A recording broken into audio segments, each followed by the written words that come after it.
Bonsoir, à la une de cette édition du 20h ce soir sur les antennes de la télévision du monde, Paul Biya institue une journée de deuil national le vendredi 21 juin 2019. Le décret présidentiel fait suite au décès de 17 militaires en mission commandée dans une attaque de Boko Haram contre le poste avancé de Darak dans la région de l'extrême nord du Cameroun. Mais attention à la trappe Nigo des fake news.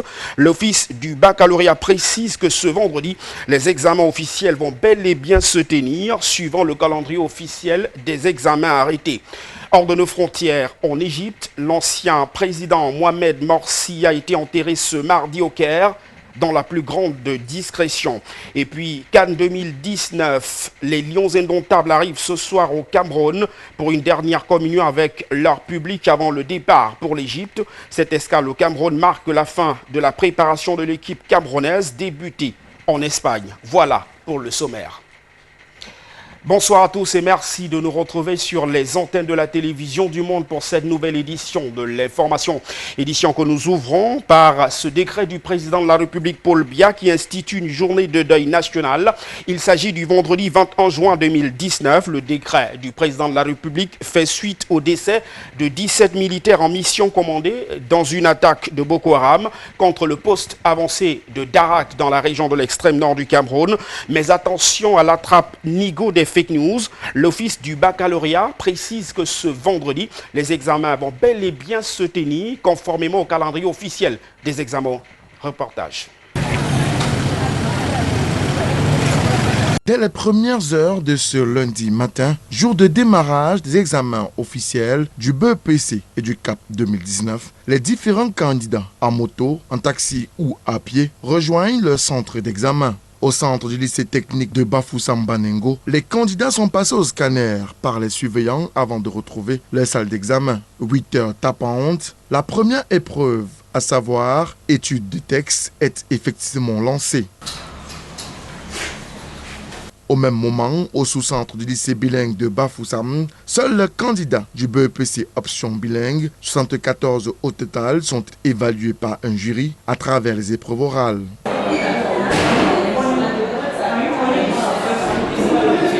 Que ce soit au centre du lycée technique de Bafoussam Banengo ou au sous-centre du lycée bilingue de Bafoussam, les différentes épreuves se déroulent dans le calme et la sérénité. Les examens CAPI et CAP-SCG qui ont démarré ce matin dans notre centre se déroulent bien, dans la sérénité. Et par rapport au CAP industriel, c'est un total de 616 candidats attendus. Nous avons enregistré 3 absents. Ouvrons le chapitre des examens officiels pour le compte de cette année scolaire 2018-2019. Les candidats du probatoire de l'enseignement secondaire général étaient depuis ce mardi face aux épreuves écrites sur l'ensemble du triangle national au centre d'écrit du lycée d'Akwa ici à Douala. Sur les 790 candidats régulièrement inscrits, 16 manquaient à l'appel pour ce premier jour d'examen, comme l'a constaté nos reporters Jean-Jean Meyedna et Étienne Monté.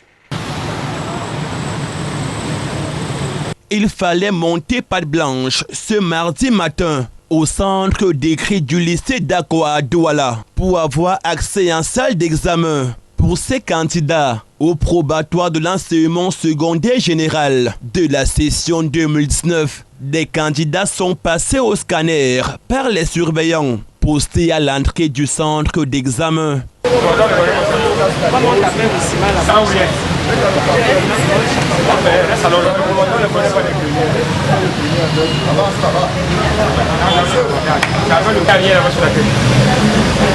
Enlève ça, c'est quoi ça? Il n'y a rien là-bas. Ça c'est l'examen. C'est son habitude, ça va. Il ne sait pas coiffer. C'est aujourd'hui qu'on doit monter qu'on est grand. Enlève ça et tu vas te coiffer le soir. Il y a quoi là-dedans? Laisse-le, il va se coiffer le soir. Vous avez vu ça? Non, il va se coiffer le soir. Il ne faut pas qu'il cherche. Juste un peu. Enlève la main. Enlève la main. Vous savez pas la séquence. C'est quoi ça? Enlève la main, tu vas te coiffer.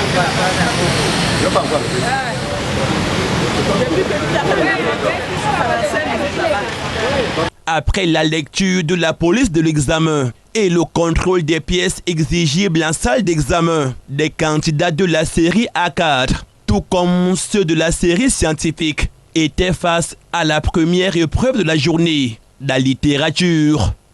Pour l'instant, ils sont en train de composer la littérature. Que ce soit les séries A, 4, que ce soit les séries scientifiques, tous sont en littérature en ce moment. Est-ce qu'il y a eu des cas de fraude déclarés? Pour l'instant, nous n'avons aucune déclaration de cas de fraude. Donc, aucun incident majeur n'a été... Pour l'instant, nous n'avons aucun incident.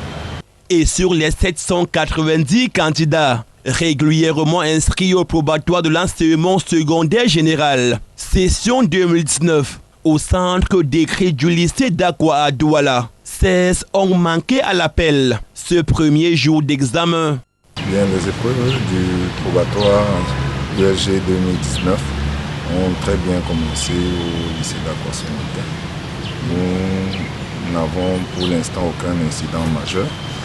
Seulement sur les 790 inscrits que nous avons enregistré 16 absences. Donc nous avons 774 candidats présents actuellement et qui composent normalement. C'est donc dans cette ambiance de concentration que nous avions pris congé de ces futurs élèves en classe de terminale ce mardi 18 juin 2019, date de démarrage du probatoire général. Dans le département du Mongo, toujours s'agissant de ces examens officiels, notamment le probatoire de l'enseignement secondaire général, sérénité et concentration étaient au rendez-vous au lycée bilingue de Melan, mais également au collège Jean d'Arc de Nkonsamba, comme l'ont constaté nos reporters Frédéric Moutornet et Château N. Lycée bilingue de Mélan, ce mardi 18 juin 2019, les candidats au probatoire général arrivés dès les premières heures de la matinée sont désormais face à leurs épreuves. Le probatoire a débuté ce matin avec l'accueil des élèves au portail et dans les salles de classe. Après vérification des étanchéités des différentes épreuves, nous avons lancé l'épreuve de français de 8h00. Voilà, nous avons 2 élèves absents en série D. Il semblerait qu'il y a un qui a eu son concours de gendarmerie et une autre qui n'est pas là pour une maternité, selon les précisions du secrétariat. Sinon, les 324 élèves inscrits, on a 322 présents. Donc, on a commencé effectivement le probatoire. Dans l'enceinte de l'établissement, sérénité, concentration, calme et travail sont au rendez-vous. Tout est calme. Dans la sérénité, on n'a encore rien signalé. Vous savez, le premier jour, c'est le jour de la prise en main des candidats. Quand on réussit déjà à bien faire passer la première épreuve, le reste se déroule bien. Au centre du collège Jean d'Arc de Nkonsamba, c'est la même ambiance qui prévaut. Les candidats sont concentrés, ils fixent leurs épreuves et répondent sereinement aux questions posées pour cet ordre d'examen. Le calme règne.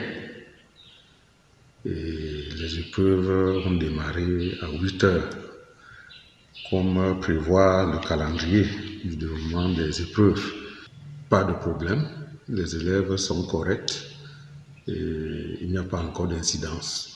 Que ce soit à Melon ou encore en Nkonsamba, les épreuves lancées ce mardi matin prendront fin samedi prochain pour ce qui est du probatoire de l'enseignement général. À l'ouest du Cameroun, les candidats à cet examen de probatoire de l'enseignement secondaire général étaient face aux épreuves de français, d'histoire ou de géographie au lycée bilingue de Mbouda, comme l'ont constaté nos reporters Praxet Toulou et Roston Difo. Nous sommes ici au sous-centre du lycée bilingue d'Mbouda. Les examinateurs font vérifier les scellés des épreuves. Il est 8 heures quand la sirène retentit, lançant ainsi le top de départ de l'épreuve de littérature du probatoire de l'enseignement général qui va durer 4 heures de temps. Ici, 5 absences signalées. Sur les 671 candidats supposés être présents, nous n'avons eu que il y a eu 5 absents, ce qui nous revient à 556 candidats présents. Tout se déroule bien. Il y a eu fouille systématique. Les 30 surveillants supposés être là ont été là. C'est bien qu'il y a eu 2 personnes qui sont restées parce qu'elles n'étaient pas programmées. Alors, nous avons toujours estimé que tout va se dérouler bien dans le calme et la sérénité. Même son de cloche au sous-centre écrit du lycée bilingue d'Ombouda rural. Ici, le calme règne. À part quelques cas d'absence, lycée bilingue d'Ombouda Banok, sur les 606 inscrits, 601 ont pris part à cette première épreuve. Ce matin, les choses se passent normalement. Les candidats sont arrivés à temps. Les intervenants aussi sont arrivés à temps. Et des 726 candidats attendus, nous venons de noter l'absence de 11. Donc jusqu'à présent, tout se passe dans la grande sérénité. Les candidats sont en salle et le calme règne bien dans le centre. À 8h30, les premiers candidats ont fini. Pour eux, l'épreuve était abordable. Pour celui qui a choisi la contraction de texte comme pour celle qui a choisi le commentaire composé. Nous avons commencé par l'épreuve de français et c'était 3 sujets au choix. Moi, j'ai pris le sujet de type 2 qui était le commentaire composé. C'était quand même abordable. Si ça continue ainsi, je risque de passer mon examen. Alors, je viens d'aborder l'épreuve de littérature et l'épreuve était au choix, 3 sujets au choix. Moi, j'ai fait la contraction puisque je m'en sors en contraction. Et je vois que ça s'est bien passé. Si ça continue ainsi, c'est que je dois obtenir mon examen. Dans l'ensemble des sous-centres écrits de l'arrondissement d'Ombouda, en ce qui concerne le premier jour de l'examen probatoire, tout se déroule sans incident. Au lycée de Makenene, dans le Mbam Inubu et à Ntonga, dans le département d'Undé, ce sont au total 350 postulants qui étaient attendus dès les premières heures ce mardi pour les épreuves du probatoire. Clovis Diefo. D'amont, l'examen probatoire de l'enseignement général au Cameroun connaît une préparation préconisée par la hiérarchie. Instructions respectées au lycée d'enseignement général de Makenene et au lycée de Tonga. Les préparatifs pour que le déroulement soit serein ont été aussi bien faits avant. Les responsables chargés de veiller au bon déroulement de l'examen, à la suite du chef que je suis, ont pris tous la peine de bien faire leur travail. Le chef et les membres du secrétariat ont apprêté les salles 48 heures avant, les listes, les horaires et autres documents relatifs au texte ont été affichés, les salles bien apprêtées. Déjà, nous avons commencé par les préparatifs, en suivant les textes ministériels. Tout était prêt. Un jour avant, au début de l'examen, on a fait un non préparatoire avec les chargés de mission qui étaient là. Et les candidats ont reçu leur récépissé. La veille, nous avons fait un amendement moral pour leur dire les tenants aboutissants de cet examen par rapport au règlement intérieur qui doivent composer en uniforme, qui doivent éviter, n'est-ce pas, de dormir beaucoup parce que nous sommes en période de saison de pluie et même s'il peut être à l'heure, ils doivent beaucoup plus se rapprocher du centre pour avoir des informations fiables. L'épreuve de littérature dans toutes les séries a constitué le premier jet lors du lancement des matières de composition du probatoire de l'enseignement général. Ce jour, on a commencé avec la littérature. C'était quand même abordable. Ça promet quand même pour un début. Au lycée d'enseignement général de Makenene et dans le sous-centre écrit du lycée de Tonga, c'est une ambiance bon enfant. Depuis ce matin, les épreuves ont été lancées. On a commencé par la première, la littérature dans toutes les séries. Et pour le moment, on n'a pas de quoi s'inquiéter. Les forces de maintien de l'ordre sont présentes et nous aident pour la bonne conduite et la sécurité, la sécurisation de l'examen. Depuis ce matin, vous êtes déjà là dès 7 h du matin.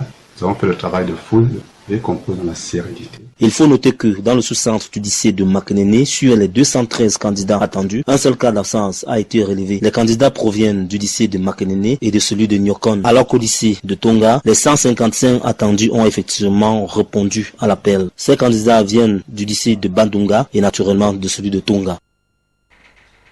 Et nous l'annoncions donc en titre, ce vendredi 21 juin 2019 est journée de deuil national. Ainsi en a décidé le président de la République, Paul Biya, dans un décret qui fait suite au décès de 17 militaires dans une attaque au poste avancé de Darak dans la région de l'extrême nord du Cameroun. Mais attention à la trappe Nigo des fake news. Ce vendredi, il y aura bel et bien les épreuves comptant pour les examens officiels de l'année scolaire 2018-2019, a tenu à le marteler l'Office du baccalauréat du Cameroun. Reportage.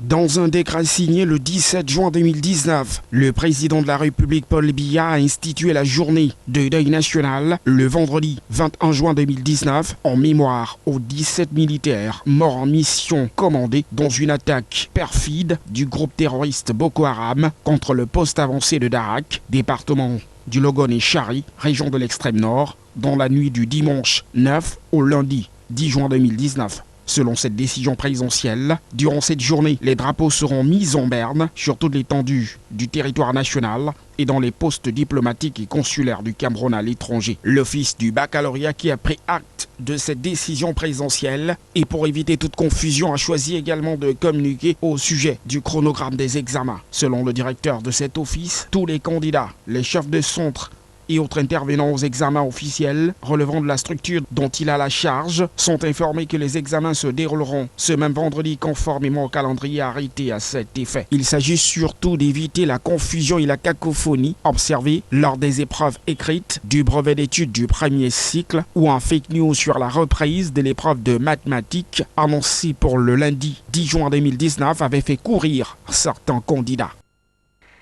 Législature au Cameroun, à quelques semaines de la fin de la prorogation du mandat des députés, le président de la République vient de saisir le président de la Chambre basse du Parlement camerounais pour l'ouverture d'une concertation en vue d'une nouvelle prorogation de 2 mois du mandat de ces élus du peuple. En cas d'adoption du projet de loi relatif, les municipales et les législatives pourraient se tenir le 9 février 2020. Reportage.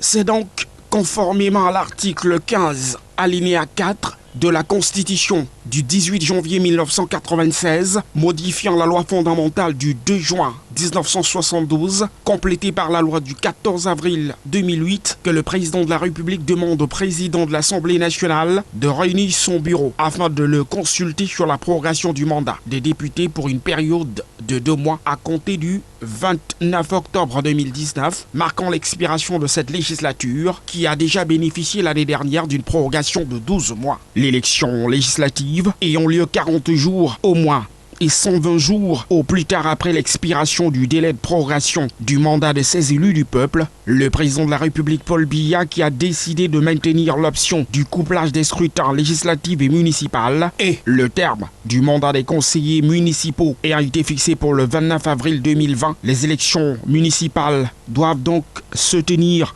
20 jours avant l'expiration du mandat des conseillers municipaux, soit le 9 février 2020. Le double scrutin législative et municipale aura donc lieu le dimanche 9 février 2020. La convocation du corps électoral, quant à elle, devrait intervenir par décret présidentiel le 11 novembre 2019. Le dépôt des dossiers de candidature au plus tard le 26 novembre 2019 et la publication des listes de candidats au plus tard le 11 décembre 2019. À moins qu'avant cette échéance, une nouvelle prorogation se profile à l'horizon, comme ce fut le cas lors de la 8e législature où 3 prorogations avaient été observées.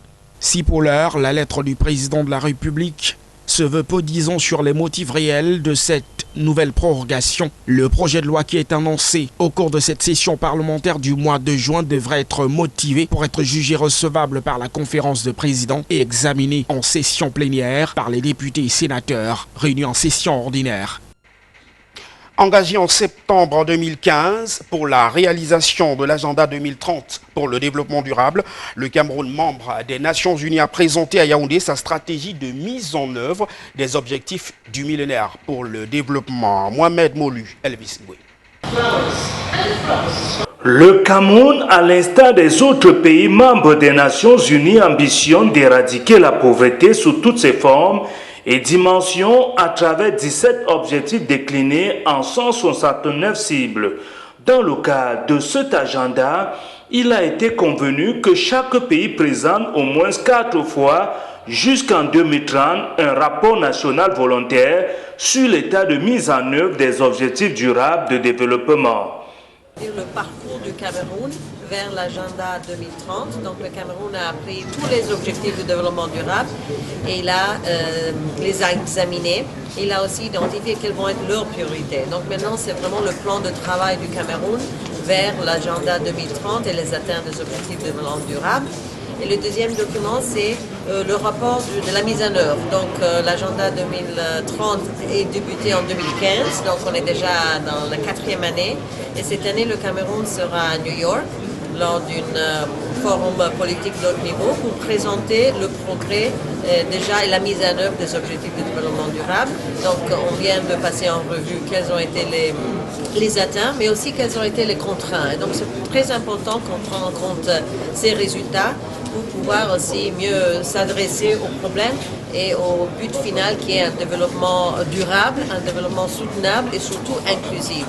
Il est donc important de signaler que notre pays, à l'instar de 50 autres, a été retenu pour présenter un rapport en présence de tous les secrétaires des départements ministériels, les représentants du secteur privé, des organisations de la société civile, des collectivités territoriales décentralisées et bien d'autres. Ceci sous la supervision du ministre en personne. Le processus d'élaboration de cet important document a connu 4 grandes étapes, à savoir la mise en place d'un groupe de travail constitué de représentants de tous les acteurs du développement avec comme mandat principal la production du document qui fait l'objet de validation au séjour. Ensuite, la revue documentaire et la collecte de données et d'informations auprès de tous les acteurs impliqués dans la validation en 2 phases. Donc, une sur le plan technique et l'autre au plan stratégique. Le présent atelier vise à valider sur le plan stratégique le rapport d'examen national volontaire en vue de sa transmission à l'ECOSOC. Le ministre de l'Agriculture et du Développement rural était au chevet des cotonculteurs dans la région du Nord Cameroun. À l'occasion, le milliardaire a remis des tracteurs à ces derniers et procédé à l'inauguration d'un centre administratif dédié aux acteurs de la dite filière. Frédéric Moutomé, Seydou Fonzi. Honorable membre. Le bâtiment administratif de la Confédération nationale des producteurs du coton de Garoua, dont le siège est à Garoua, chef-lieu de la région du nord du Cameroun, inauguré par Gabriel Mbaye-Robé, ministre de l'Agriculture et du Développement rural. Ce bâtiment administratif, construit sur un terrain d'1 hectare, comprend 15 bureaux et une salle de réunion. À la suite de cette inauguration, le ministre de l'Agriculture et du Développement rural a procédé à la remise officielle de 6 tracteurs avec accessoires aux grands producteurs bénéficiaires de la zone cotonnière. Financé par le gouvernement de la République sur son budget BIP avec l'appui technique de la Solecoton. Mais nous avons aussi donné un crédit à certains gros producteurs des tracteurs Sonarica pour leur permettre d'étendre leur activité. Je viens de recevoir le matériel du travail. Je suis très fier de recevoir ce matériel à travers la PNPC et la Solecoton. Donc je suis très ravi de ce geste de pouvoir exploiter mon activité. L'autre temps fort de cette cérémonie aura été la signature de la convention cadre de partenariat entre le MINADER et la société en charge du développement du coton. Nous venons tout à l'heure de signer une convention avec la Solecoton pour couvrir les missions de service public, à savoir l'organisation des coopératives et la constitution de stocks de sécurité des céréales pour assurer la sécurité alimentaire. La Confédération nationale des producteurs de coton du Cameroun regroupe en son sein environ 160 000 producteurs de coton, 2000 GIC, groupements intercommunautaires et 9 fédérations des unions de GIC. Son rôle est la défense des intérêts des producteurs. La filière cotonnière à elle seule a bénéficié des appuis multiformes de l'État durant les années de crise, à savoir de 2008 à 2012. En santé, la carte sanitaire dans la ville de Nkonsamba s'est enrichie d'une nouvelle formation sanitaire. Il s'agit de la polyclinique Full-Temps qui a officiellement ouvert ses portes. C'était le samedi 15 juin 2019. Il s'agit d'une formation sanitaire classée en catégorie A, inaugurée par le représentant du gouverneur de la région du littoral, Jean-Germain Yetna, Château-N-Valent. Bâti sur une superficie d'environ 1 hectare, en plein cœur de Barré-Somto village, dans l'arrondissement de Nkonsamba 3e, département du Mungo, la polyclinique Full-Temps, qui a ouvert officiellement ses portes ce samedi 15 juin 2019 à travers cet acte inaugural du secrétaire général des services du gouverneur de la région du littoral, est classée dans la catégorie A, celle la plus élevée de la carte sanitaire du Cameroun, dotée d'un plateau technique assez relevé. La polyclinique Full-Temps compte une quarantaine de chambres d'hospitalisation pour 120 lits modernes. Cet hôpital ultra moderne offre des soins de santé de qualité supérieure en médecine générale, gynécologie, ophtalmologie, chirurgie, pédiatrie, imagerie médicale et bien d'autres services. Nous avons déjà un certain nombre de structures qui sont opérationnelles dans cette polyclinique. J'ai cité la médecine générale, l'accueil, la maternité, la kinésie, le laboratoire, etc., etc. Mais à terme, nous allons élargir le champ parce que nous ne sommes qu'au début. Et progressivement, il y a même des structures qui sont en cours d'installation. Les soins que nous apportons aux malades, le cadre paisible, propre et agréable. S'il vous plaît, ne soyez pas impressionnés par la structure, est accessible à tout le monde. Donc, je crois que qui que tu sois dans le département du Mungo, les portes de la polyclinique Full-Temps te sont ouvertes et ne sois pas effrayé par le nom polyclinique ou par la grande structure que tu vois, mais ce qui importe, ce sont les soins que nous apportons, que nous sommes sûrs de vous apporter. Une polyclinique Full-Temps qui va permettre à coup sûr aux populations de Barré-Somto village ainsi que les quartiers environnants de ne plus parcourir des dizaines de kilomètres pour se faire soigner et ce à moindre coût. Les gens voient la structure, chacun suppose que ça doit être très cher.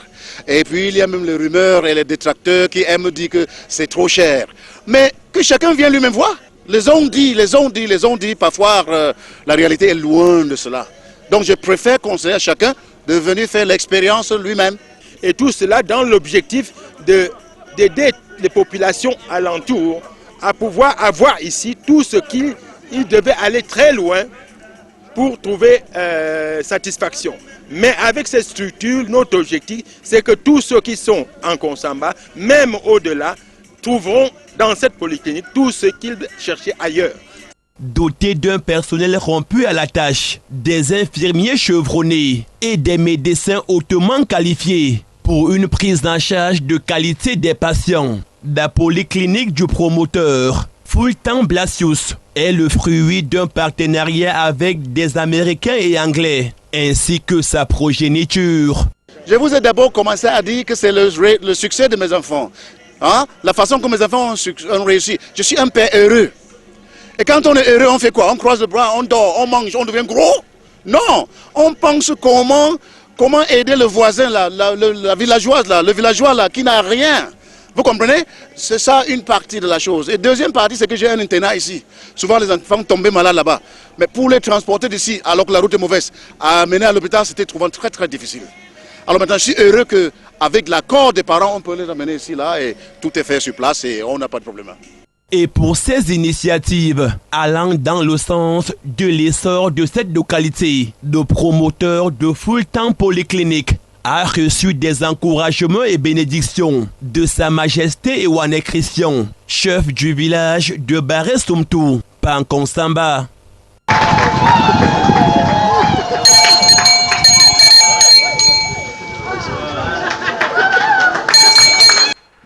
Hors de nos frontières à présent, l'ancien président égyptien Mohamed Morsi a été enterré ce mardi au Caire dans la plus grande discrétion. Les détails de nos confrères d'Africa News. L'ancien président égyptien Mohamed Morsi enterré au Caire dans la plus grande discrétion. C'est à Médina, Nars, dans l'est du Caire, que le président déchu a été conduit dans sa dernière demeure mardi en présence de sa famille.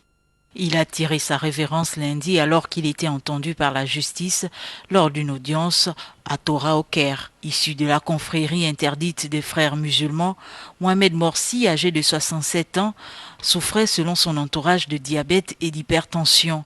Premier président démocratiquement élu en Égypte après le printemps arabe de 2011, Mohamed Morsi avait été destitué après une vague de manifestations et faisait depuis face à des poursuites dans plusieurs affaires, notamment dans un dossier d'espionnage au bénéfice de l'Iran, du Qatar et des groupes comme le Hamas à Gaza. Amnesty International a demandé une enquête immédiate, qualifiant son décès de profondément choquant. En sport, les Lions indomptables du Cameroun arrivent ce soir pour une dernière communion avec le public. Il s'agit de cette escale qui marque la fin de la préparation de l'équipe fanion du football camerounais, débutée en Espagne. Zobel Apollinaire Bon.